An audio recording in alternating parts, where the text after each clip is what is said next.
Good morning, students.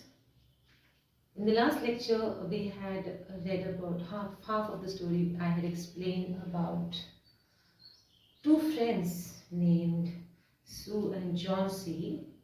One amongst them was suffering from pneumonia, and she was convinced with the idea that with the fall of every leaf which was on the ivy climber outside, she associated her life's days as well. And she said, when the last leaf of that climber falls, then even I am going to die. So we spoke about pessimistic attitude in our lives. How does it affect us?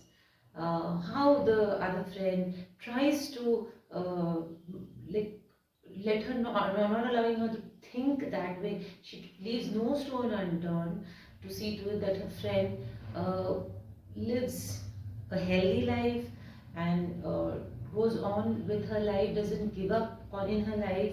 She is trying everything what she can. The doctor also says that it is because of her will of not living and wanting to live.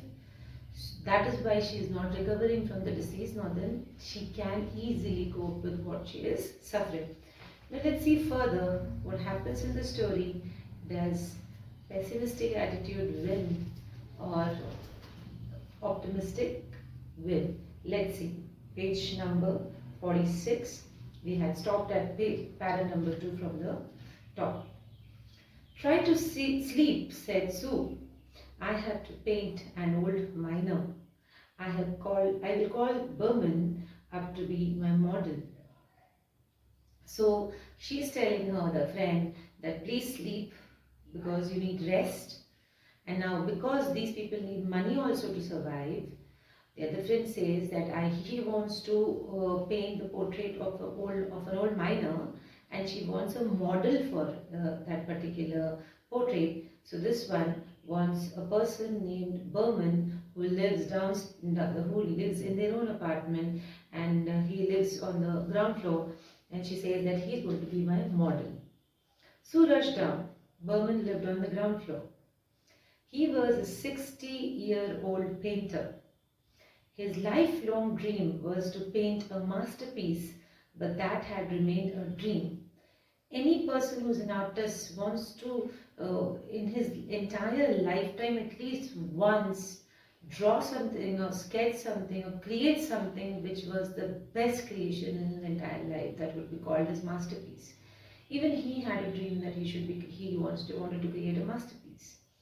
So poured out her worries to Berman. Poured out her worries. She said whatever she was going through and what Chauncey felt and all stuff.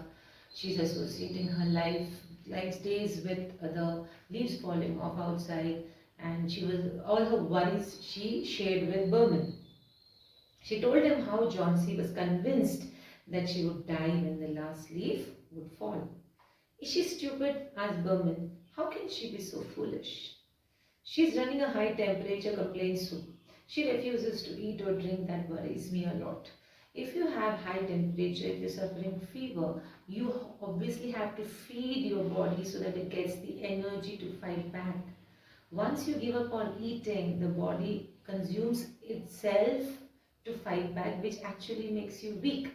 So weakness is not only physical weakness, sometimes it acts upon you psychological way as well. I will come with you and see John C., Berman said. They tiptoed into the room. John C. was sleeping. Tiptoed means they just quietly entered the room without making any noise. Sue drew the curtains together and they went to the room. She peeped out through the window. There was only one leaf on the creeper. It was raining heavily and an icy cold wind was blowing. Only one leaf was left on the creeper, and this girl was sleeping. If that leaf also would fall away, and then this person would see that there is no leaf on the climber left, she would definitely give up more than what trauma she was undergoing earlier. So something had to be done, but what was it? Nobody knew. And with the weather outside was adding fuel to the fire, they knew somehow that last leaf is not going to stay there forever. It seemed as though the leaf would fall any minute now. Berman did not say a word. He went back to his room. Johnsy woke up next morning in a feeble voice. Feeble means weak. She asked Sue to draw the curtains. So she told her to move the curtains.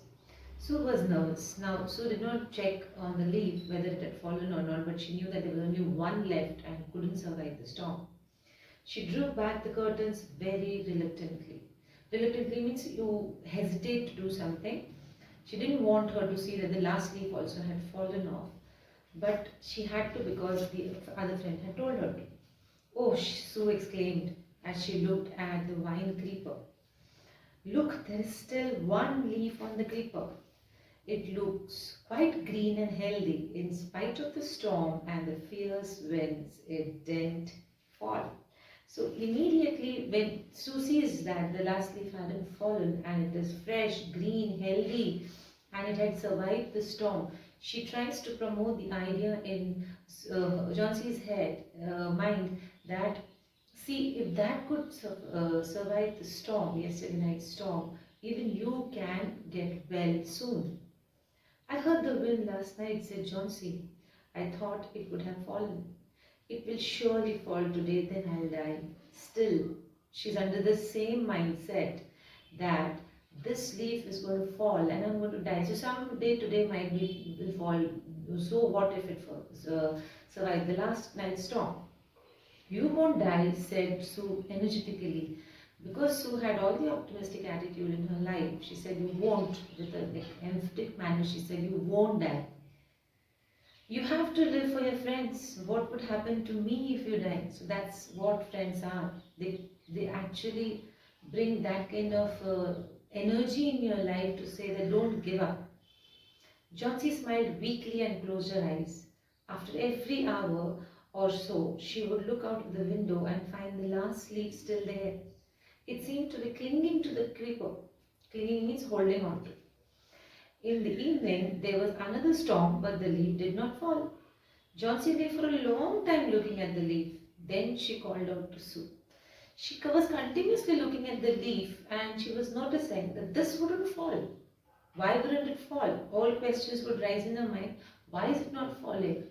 So, somewhere down the line, where she had associated her life with the falling leaf, there came a transition, a change in her thought process.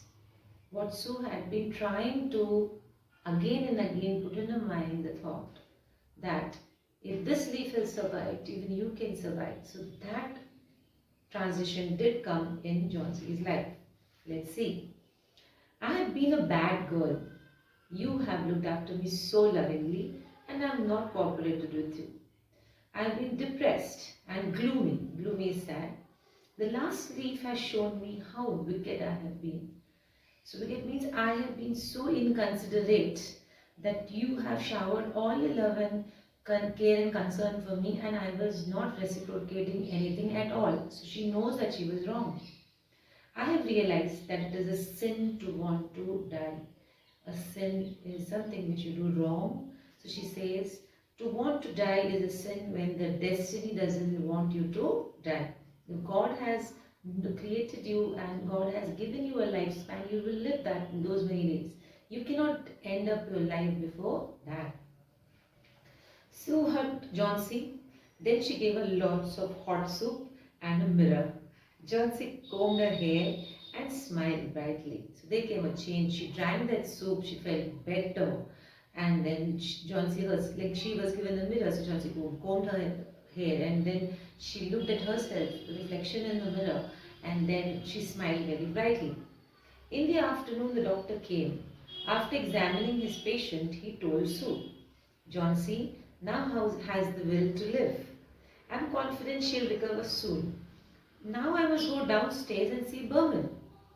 He's also suffering from pneumonia, but I'm afraid there is no hope for him. Remember 2 days ago, Berman had come in the story, as the story states.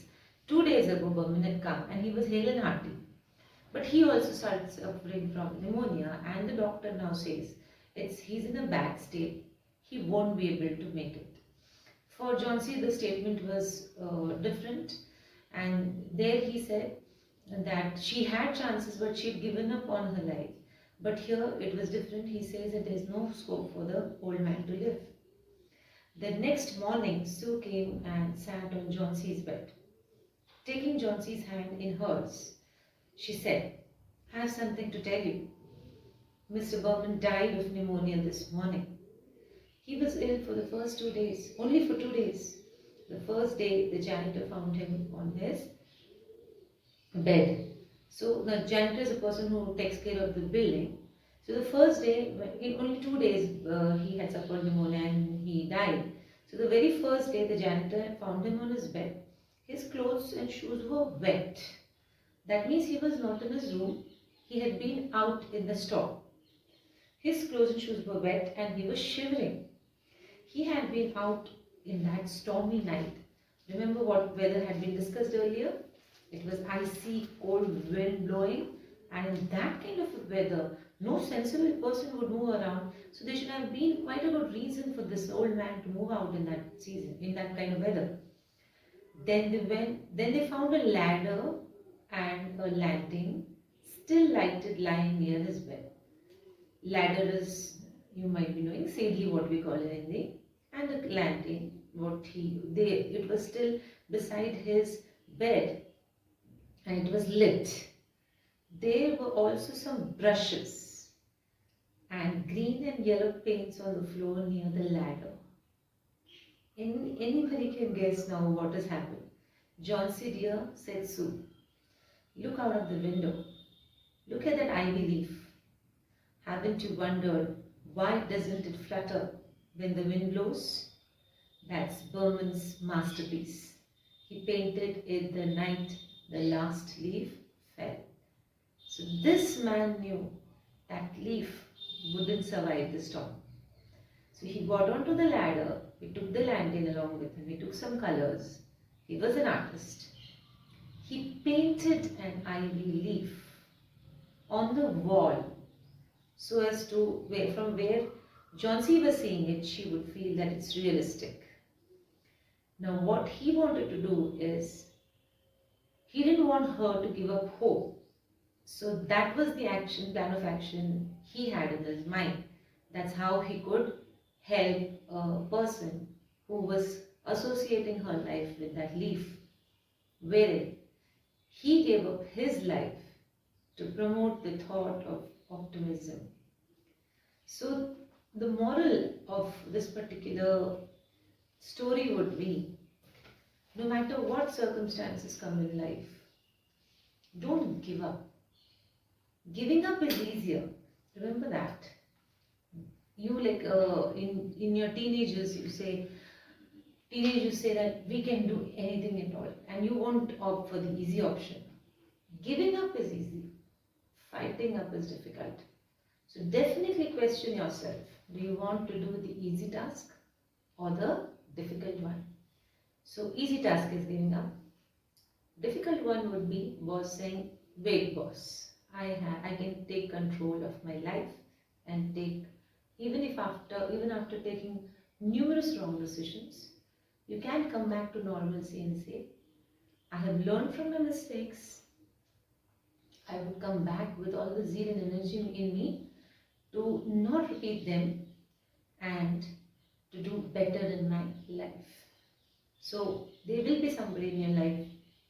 God has written already in your destiny. There will be somebody in your life who will hold your hand and say, "Just come back. Don't give up." So read the chapter thoroughly. Characters' names, their traits, their personalities. Try to answer the questions which have been given at the back. That's all for today's lecture. Thank you.